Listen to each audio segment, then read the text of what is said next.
I was very comfortable preparing for today's talk until I realized I was going to follow Winslow. And listening to the applause, it just made me more nervous.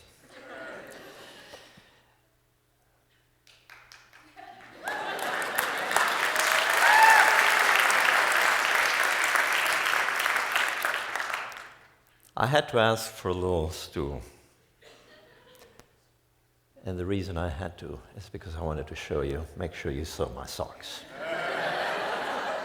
I'm very proud of them.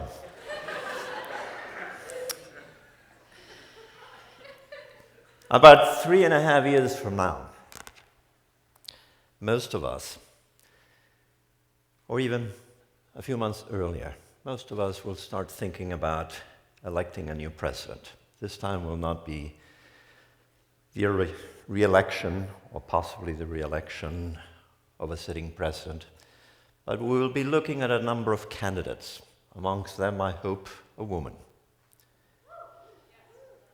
And as we're thinking about them, we're going to be thinking carefully about how their mindset, how they think about issues, their belief systems, how do they correspond with our own set of beliefs. And those of us who have a social conscience, we may go beyond that. And we'll try to understand also how good any one of the candidates will be for the nation. And I want to emphasize the concept of mindset. Because as we think about a mindset, we're typically thinking about a belief system that helps define us, that resides at our core as humans. And typically, we think of mindset, of our core, as being something that has a solid foundation, and that we hope that will not change with time, or if it does, it doesn't reflect just a whim.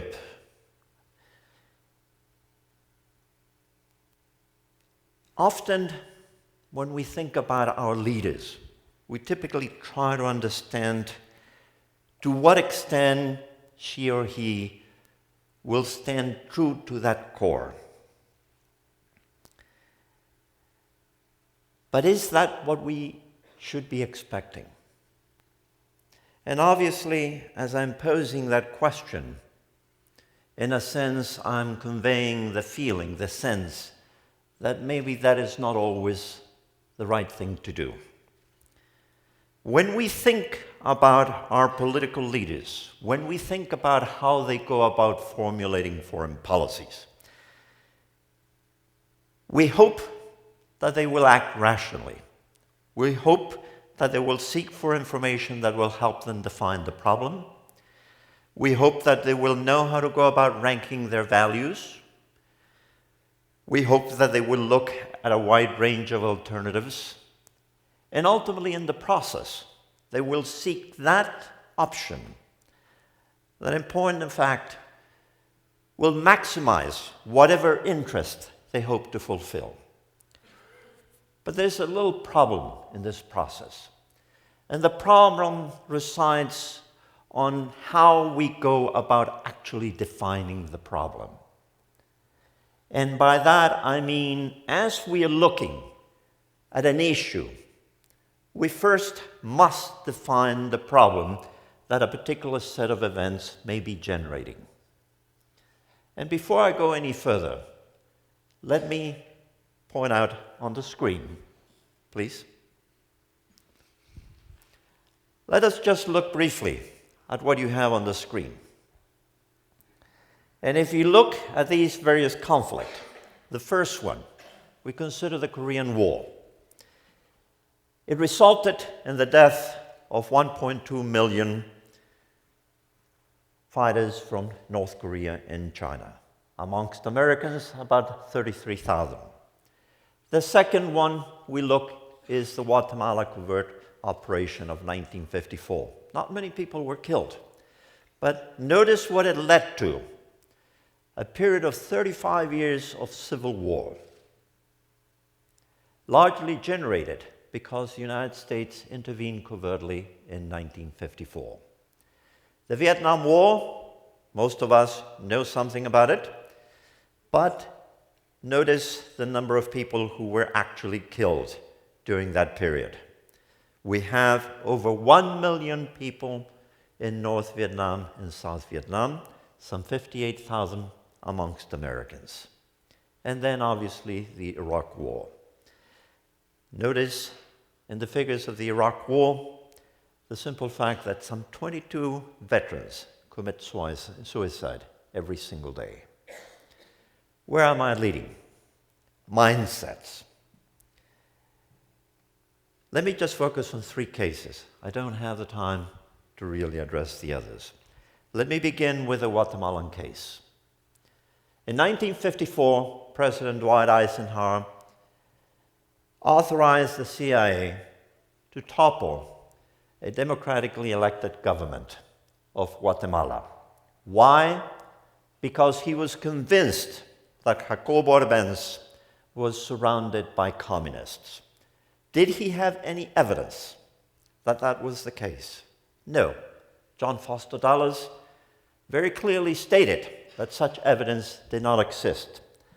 But they came to that inference based on the idea that some of the measures, some of the steps, some of the policies that the government of Guatemala was carrying on reflected the same type of policies that the Chinese government had been implementing since 1959. Hence, if China was a communist state and Guatemala was implementing the same social economic policies that China had been implementing, hence Guatemala had to be a communist state. The invasion took place. Jacobo Arbenz was removed from power, and in search of documents, convinced that the Soviet Union had been supporting the government of Guatemala for all this time, the most that the United States was able to find was that Moscow was intent on purchasing bananas. That was the extent. And ultimately, it never chose to buy the bananas. In 1961, just as before John F. Kennedy becomes president, Dwight Eisenhower sat with him and said to him, "You must protect Laos and Cambodia, because if you fail to, Laos, Cambodia, and Vietnam will all become part of a domino theory. And that means that all of Southeast Asia will fall into the hands of the communists." That mindset was initiated during the 1950s by Harry Truman and Dwight Eisenhower.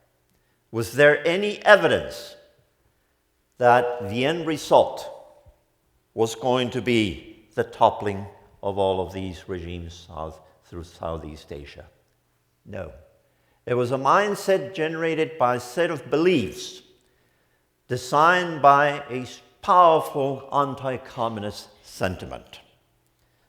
Cutting to the present, not immediately to the present. In 1973, the United States pulled out of Vietnam. In 1975, all of Vietnam was unified under the government of Hanoi. Did a domino theory follow? No, it did not. And in the process, we've lost 1 million people in Vietnam and some 53,000 American soldiers. And last but not least, a case that most of us know, and that is the Iraq War. Was there a clear notion that Iraq had a close relationship with Al-Qaeda? In point of fact, no. The CIA had made it very evident, very clear to the Bush administration that such connection did not exist.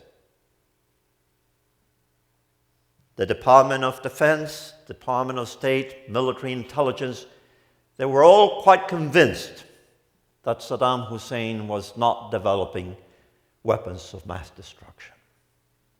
And yet, the Bush administration decided, because it had generated a mindset based on past behavior on the part of Saddam Hussein, that ought to be the case.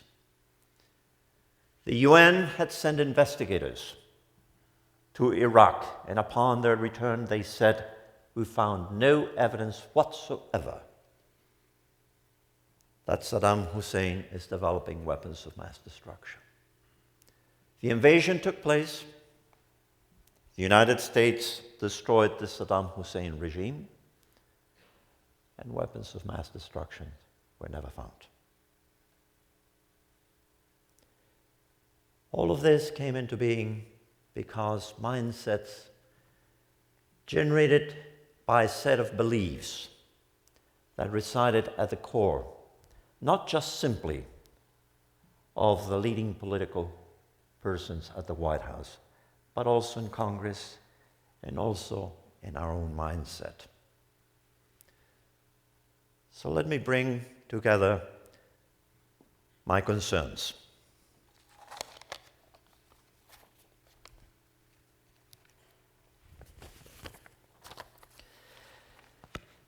Inflexible mindsets can engender misperceptions, which in turn can lead to the design of detrimental foreign policies. In the United States, every 4 years, often 8, a president and his advisors extend the reins of government to a new administration. The retiring members of an administration, if they led the nation well, will be showered with accolades and warmly embraced by civil society. If they led it poorly, and their unwise choices precipitated damaging results, rarely will their future be afflicted by their deeds. Memories of reckless behavior fade away, and before long, the perpetrators' ability to once again influence matters of critical national import or participate in endeavors that generate substantial material rewards is renewed. The administrations of President Dwight Eisenhower, John F. Kennedy, Lyndon Johnson, Richard Nixon, and George W. Bush relied on false mindsets to build some of their foreign policies so reckless that ultimately generated extraordinary human and material costs. And yet, the American justice system enabled most of those who played a leading role to avert punishment for the multiple tragedies their ill-begotten decisions caused. But can the United States continue to thwart the actions of leaders informed by severely flawed mindsets? The effects of tragic events on the consciousness of a nation are not predetermined. Catastrophes can compel a nation's citizens to reflect on their country's former actions and consider ways to improve its behavior. Or it can lead them to conclude that the nation's deeds stand above reproach and need not be reassessed nor altered. The character of the leaders and the people of the nation impacted by tragedy determine which path it will traverse. All empires fade away. None has retained its status indefinitely. They begin their downward path march when their people and political leaders fail to accept that their outward reach has loosened their grip on their interests worldwide. The fall is accelerated when divisive internal acrimony prevents thoughtful discourse in which they revisit the mindsets they have delineated their country's path. The United States will not be an exception. Like the empires of yesteryears, its sun will dim. Its downward spiral, however, need not be sudden, nor should its journey be along an inglorious path. Remembrance of the role played by the United States in the Korean War, the Vietnam War, and the Iraq and Afghan War demand that we Americans pause to ask ourselves, are we who we want to be, or are we becoming a nation we no longer recognize and thus must chart a new course? How those of us who are citizens of the United States respond to this query will determine the character of the nation our children will inherit. Thank you.